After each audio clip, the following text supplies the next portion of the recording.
Hi, I'm Rebecca and welcome to another episode of Girl Talk. I'm here at the Gay and Lesbian Switchboard talking with Robin Walsh, the co-convener of Switchboard. Hi Robin, how are you? I'm well, thanks Rebecca. Now, could you tell us a little bit about the Switchboard, like what is it and how long has it been around? Okay, Gay and Lesbian Switchboard is a telephone counselling, advice and referral service. It's anonymous and confidential and it's been operating since November 1991. The Switchboard is volunteer-based, is that correct? That's right. All the people who are on the telephones answering the calls are either gay men and lesbians, and they are trained volunteer counsellors, and they've been through a 10-week training course which equips them to handle basic telephone counselling situations.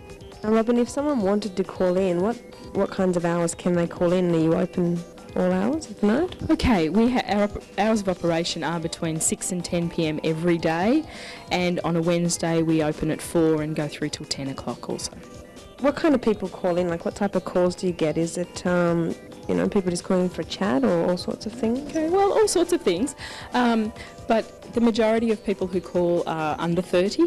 They are male, but still there's a lot of women who call. They call because they've got issues relating to their sexuality, and often, a large percentage of times that's to do with coming to terms with their sexuality. Maybe when they ring Switchboard, it's the first time that they've spoken to somebody about their confusion about their sexuality. They also talk about their hopelessness, about their feeling of there not being a point, and too often they talk about suicide and about actually intending to, and sometimes we have calls of suicides in progress.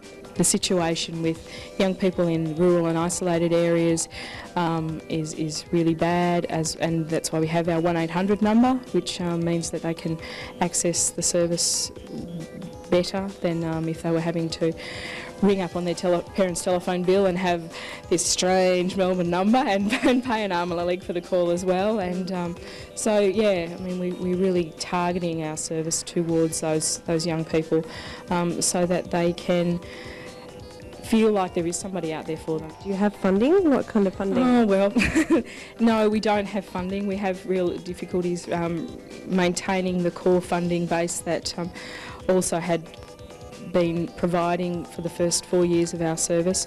We've been able to maintain some also funding over the last 12 months before this, but now we're in a really difficult position because their money has dried up and we haven't been able to find another funding source for our core funding. We are able to get some funding for special projects and for training and those kinds of things, but as far as the basic costs which are incurred for having telephones, for having office equipment, for having an office for that matter, we don't have that money, and we're in a really difficult position with that. So is there anything that we can do as a community to help you raise some funds? Okay. As some of you may have worked out by the date that the service started, this November is actually our 6th birthday, and the weekend of the 30th of November to the 3rd of October, members and supporters of Gay and Lesbian Switchboard are going to be out in your venues, in the venues where you go to celebrate, because we want to have a good time. We think we've done a good job, and we're encouraging you to celebrate with us and show your appreciation by making a donation to the service so that we can continue for another year and be around this time next year to celebrate our 7th birthday.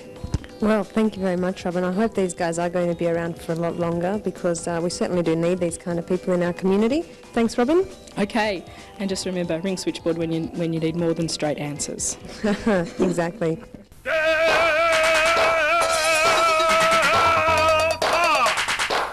I was originally from New South Wales, born in Wollongong, which I refer to as the biggest man-made hole in Australia, but 14 years there and 14 in WA and then here. I think it only comes up when you meet people who are going through the same thing, and although it might be over 10 years ago for yourself, some of those feelings sort of come up again. But it's certainly the hardest thing, I think, that anybody can go through. And it is no surprise that a lot of people don't successfully actually navigate the whole coming out process. Yeah, well, I suppose I see my coming out as two different things. One, the sexual expression of it, and the other perhaps the intellectualising of it. And in terms of, I suppose, the sexual coming out, that was when I was about 17 on the beaches of Perth, which was a rather sort of Baywatch fantasy, but it was nice.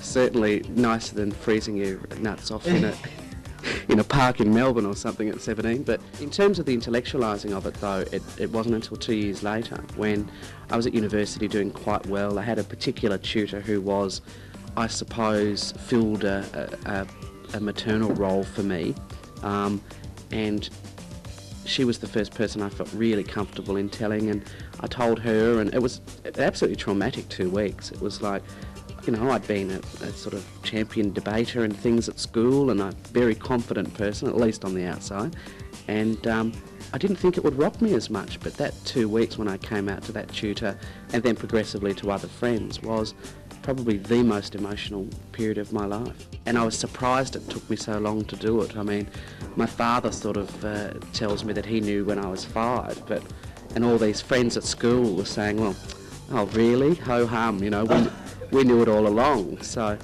but it's interesting that the set of psychological pressures that are put on you, that even though you're meant to be a confident person, you can't get the act together yourself to actually disclose that to people openly. It's no surprise, because it's the hardest thing that you can do. It brings up a lot of discrimination that you may have suffered before, the fear that that's going to occur again, the huge, huge fear that you're going to be thrown out of home by your family, that whole support net's going to be withdrawn from you only for that reason. So in that sense, I think, even though we forget it, if we see people going through the same process, I think there's an affinity there with our community. We know how hard it is, and that's why we've not been, you know, sitting on our butts taking government money to run our own welfare services. We've been doing it ourselves because we know firsthand how difficult it is to come out and how much support is needed for that whole process.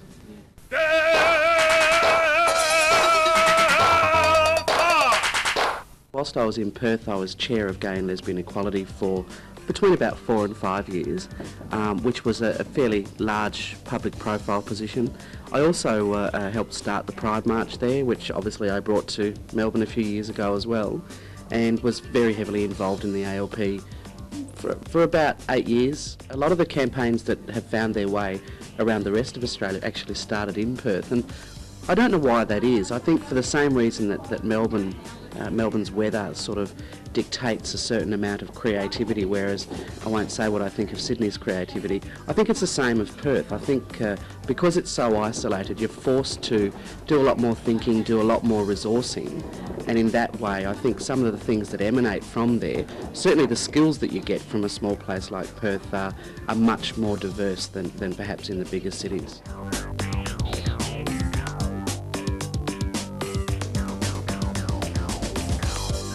I started off working at the Also Foundation when I first came to Melbourne. I didn't come for that job. I was here for about 5 days and attended the first interview for the position of Executive Officer at Also. And then about 2 weeks later started the position. I think the biggest challenge when I arrived was really to do 3 things. Firstly, get it back into contact with its own community, the gay, lesbian and allied community, as well as the wider mainstream community. So that was the biggest challenge, and I think that for a long time a lot of people were saying, well, what does Also do?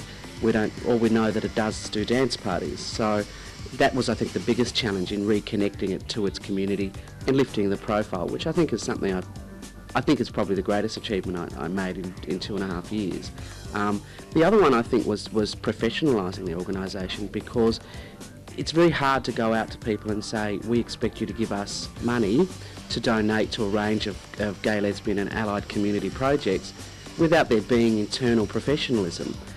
It's all well and good to say that also just, I suppose succumb to the awful economic rationalism of the 90s, but the reality is the whole welfare sector, Red Cross, Salvation Army, everybody is having to do the same thing.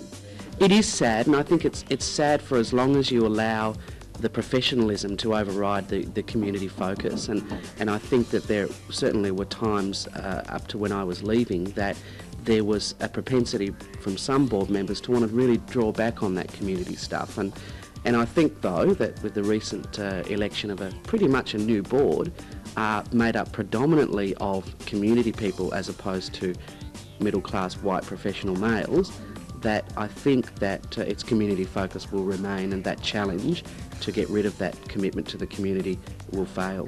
The other path that it could take would be a purely economically rational or irrational, perhaps I could say, business only concerned with getting the cash registers chinking. And I mean, that's important, of course that's important, and last year compared to the previous few years the return on all those parties was very bad. But then, I mean, I think it also did not warrant the writing up of the amount of debt that was written up. And I think that was a push by some of the board members to, I suppose, administer a little bit of shock treatment. And I think that our community is a little bit more wise than that. I don't think it needs shock treatment. I think it can hear that there's not going to be a bottomless pit of funds, but it doesn't need to be shocked into that realisation and have, if you like, support immediately withdrawn and cut off, which I think is the way it's tended to go over the last few months since I left. And I think that'll come back, and if that's the direction, that's the path that part of the board are successfully able to take the organisation, it'll come back and bite them on the bum, and it'll bite them on the bum in a big way, because it's all well and good to say you want to get the cash registers chinking, and that's all the only noise you want to hear, but you cannot get the cash registers chinking without keeping the profile, keeping the political position of the organisation and maintaining close contacts with the community. And I'd have to say that although I think the future of also is very exciting, that would be my main concern, that at the moment the profile stuff and the political stuff that I fought so hard to do, engaging the Herald Sun, no matter how many Queens and Dykes thought, oh God, not the Herald Sun, doing all of those sorts of grassroots things that are so important to change attitudes, if that doesn't continue, I think the idea that the money's going to pour in will be it'll be shown to be an idiotic thought. That's where I think if you're pushed by the financial pressures and by, I suppose, the dominant ideology of Kennetism, that the welfare word really is dirty, then I think you can do one of two things. You can get really depressed about that, or you can get off your ass and do something about it. And I think that it's only the latter option that really faces this community, our community. And I really do think that there's enough old Queens and Dykes who are propping up our bars down on Commercial Road and on Brunswick Street, right? They're great at propping up the bars, but they're not too good at propping up the community. And I think we need to be giving them a bit of a kick up the arse and reminding them about where their responsibility lies.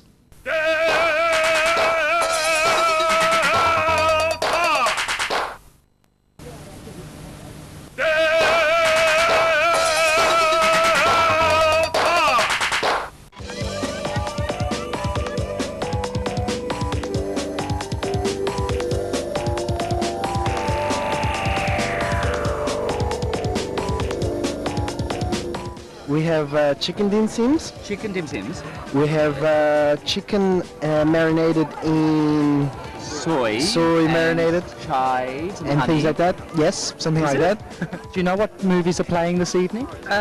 Jeff? You've really done wonders with your little picnic hamper today. Yeah, we sort of went out to What do you have here? You've just bought it all in the delicatessen. What brings you out this evening? Oh, probably because I live nearby. Now, this is your picnic hamper. Yep. Why is it lined with plastic? I don't know. Maybe it needs protection. Why do you have strawberry in your champagne? Because it just tastes so delicious when you get the strawberry afterwards. Why did you decide to come? I wanted to bring Matty out because he's going to Sydney and it's like a little farewell sort of goodbye to him. What's the meaning behind the pierced nipple? It's meant to give men it's meant to restore their sense of nippledom, I think. None of it's prepared at home. No, darling, no, I'm just a Safeways girl, really. She told me I had to come. Have you been before? No, first time. You don't know what to expect? No, not tonight. Tell me a little bit about the Queer Film Festival. What exactly is it about? Well, it's about sitting down for a very long time, 18 days, so book your annual leave right now and seeing about 44 different sessions of gay and lesbian film from all around the world. Many of it's Australian premiere. We have world premieres. What brings you out this evening? Well, it was come to see a movie at the Northcote Amphitheatre. What about the experience of coming outside to see a film like this? It's great. I only saw 3/4 of it. But what she did see, she enjoyed immensely. What did you think of the film? Mildly amusing. I thought it was pretty good, actually. It was quite hilarious. Had you seen it before? No, I hadn't. I'd like to get it on video so I can take it home and actually see it properly. It was a bit hard through all the heads and the little trees over there and whatnot. Which parts didn't you find amusing? I think it set gay films back a bit. I prefer Go Fish. Got here late? Got here early, just had to pop out for a little, Stroll in the grass. It's fiction, doco, short film, experimental, music video, gay, lesbian, transgender, drag, you name it, it's there.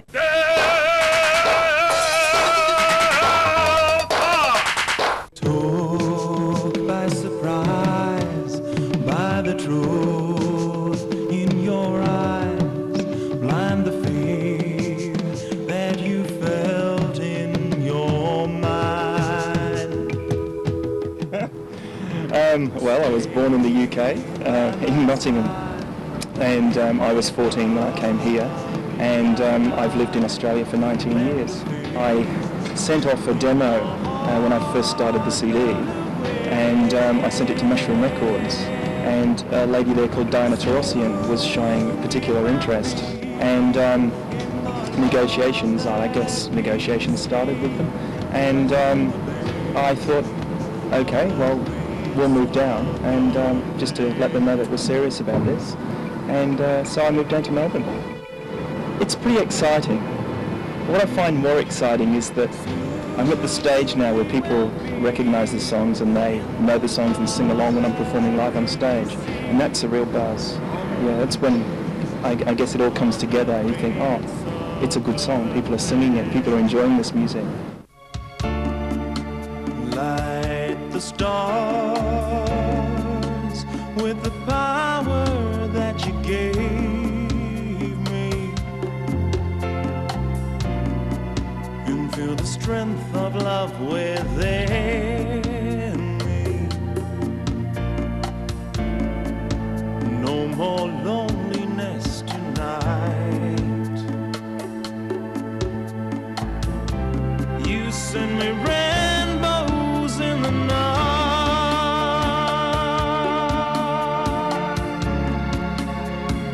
Rainbows in the night.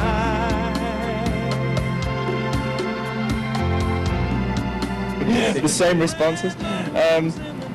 Well, the response that I'm getting from actually getting out there and performing live is tremendous. People are actually blown away by what I'm doing on stage.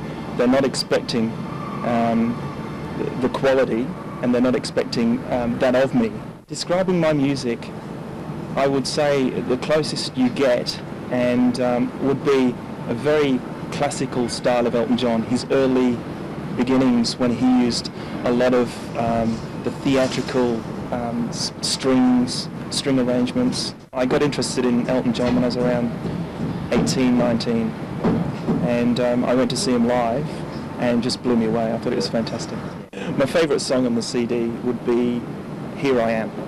What that is about for me is my own personal and private space when things, especially being in a partnership, in a relationship, when things aren't going too well, there's always that space that I like to go to, and that says it all for me. It's here I am. I'm on my own.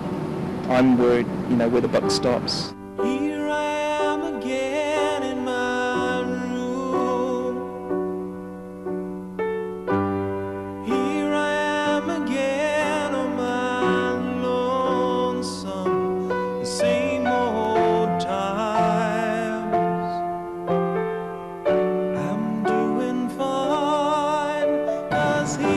talking to people, promoting who I am and what I do, a question that I've been asked is, okay, do you write about men? Do you write about gay love affairs and about love and seeing men? And do you use men's names in your songs? I believe as a songwriter,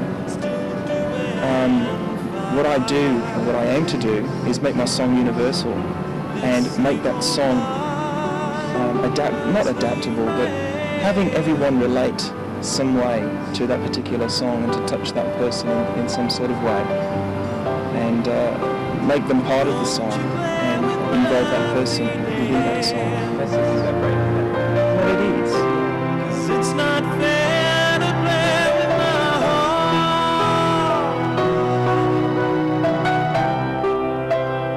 Don't you play with my feelings. It's where my honesty lies. Beneath this disguise.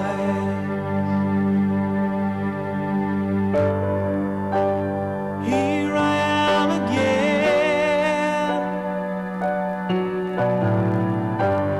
All these chains, I feel lonesome. I'm doing time.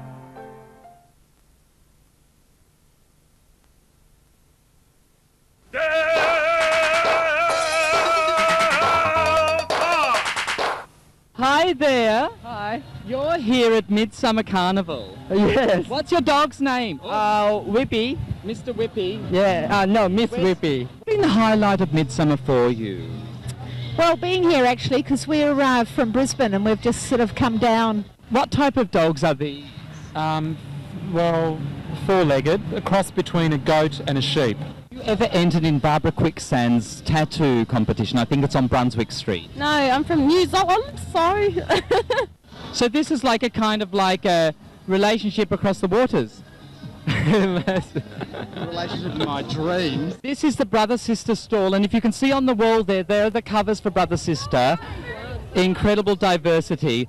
They must have lesbians in New Zealand. Oh, the ugly ones. Oh, excuse my language. It's about letting people know their rights under the Act. The fact that lawful sexual activity is now something that is one of the grounds upon which you can lodge a complaint. Stalls along here at Midsummer. This one is the Gay and Lesbian Immigration Task Force. What's this all about? Well, we try to gain equality in immigration for gay and lesbian partners who are overseas and want to come to Australia to gain permanent residence. Are you having a baby? Yeah.